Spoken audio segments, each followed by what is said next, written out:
Hi everyone and welcome to today's morning report with me, Richard Pro-Market Analyst at Hantec Markets on Tuesday the 30th of May.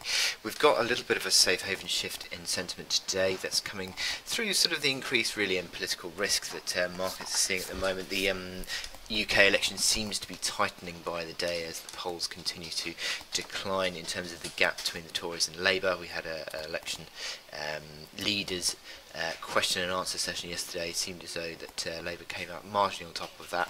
So it's not going to help the assessment of the polls going forward, and certainly we're seeing increasingly jumpiness around sterling on the back of that. We're also seeing some euro weakness, and that's coming as Matteo Renzi, the ex-Prime Minister of Italy, suggested that perhaps we can see an Italian election in September, which is earlier than perhaps markets had been anticipating.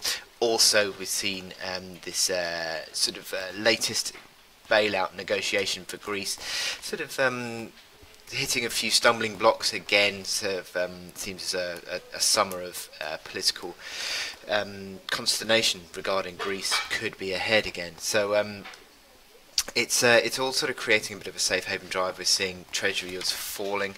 Let me show you how Treasury yields are going. We've got the 10-year Treasury yield just falling away. The 2-year also just dropping back a slight touch, and also that's helping to sort of stabilise the dollar a bit as the euro has weakened. But the yen is the strong currency today. The yen is outperforming. Again, that's sort of reflective of this safe haven move that we've seen in across the markets today. So in terms of what we've got to look forward to on the economic calendar, there's basically, well, let me just sort that out. Sorry. We've got the US inflation data for this afternoon for the PCE, the core personal consumption expenditure. Now that is expected to be plus 0.1% on the month, which ultimately would see a drag of that possibly back to 1.5%. So that could be an impact today. The core PCE has been sort of relatively stable. The headline had been rising but dipped back to 1.8% last month, but it'll be interesting to see if that does fall away.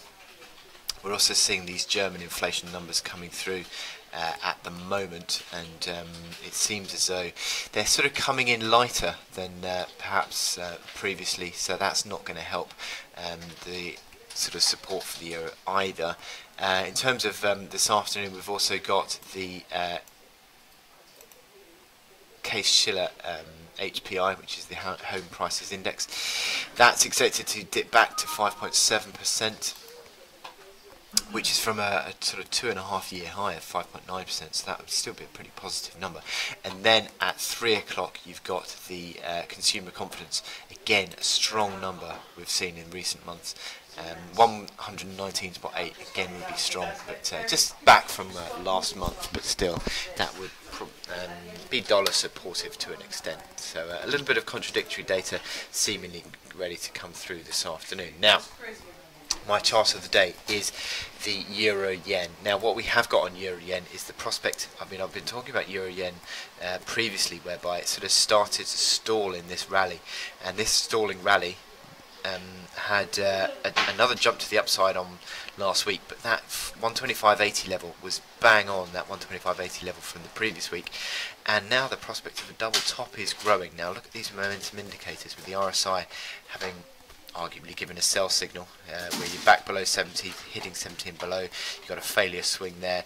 You've got the MACD lines crossing lower. You've got the stochastics, similar sort of setup to the RSI, where you've got this sort of failure swing also. So is this sort of the harbinger to a top pattern? Now 122.55 would be the support of that top pattern, but this old resistance between 123.30 to 124.10 I've sort of taken as a bit of a support that needs to hold. It sort of broke intraday today before rallying, but I think a close below 123.30 would really start to put the pressure on again for that top pattern. We can see this on the hourly chart, where 124.10 broke down as a support last week, that becomes your basis of resistance. So between 124.10 to 124.50, maybe to 124.60, these old highs became supportive. Bit of a pivot around that 124.60 level, isn't there, in the last few weeks? So you got a basis of resistance of about 50 ticks or so between 124.10 and 124.60. Decent basis of resistance now. You got the momentum indicators on the hourly, which are more negatively set up, certainly configured on the RSI and the MACD lines negatively. A little bit of a near-term jump, but you've got the overhead supply now 124.10 near-term. So as I said on the daily chart, a sort of a move back below 123.30 on a closing basis would add to that pressure, because that would be a closing low in the last few weeks. 122.55, so you'd sort of measure that 125.80, 122.55. What's that? 330 ticks of potential downside. You're looking at 120 figure area once again, at least. So with that in mind, I wish you good luck in your trading today, and I will speak to you later. Thank you.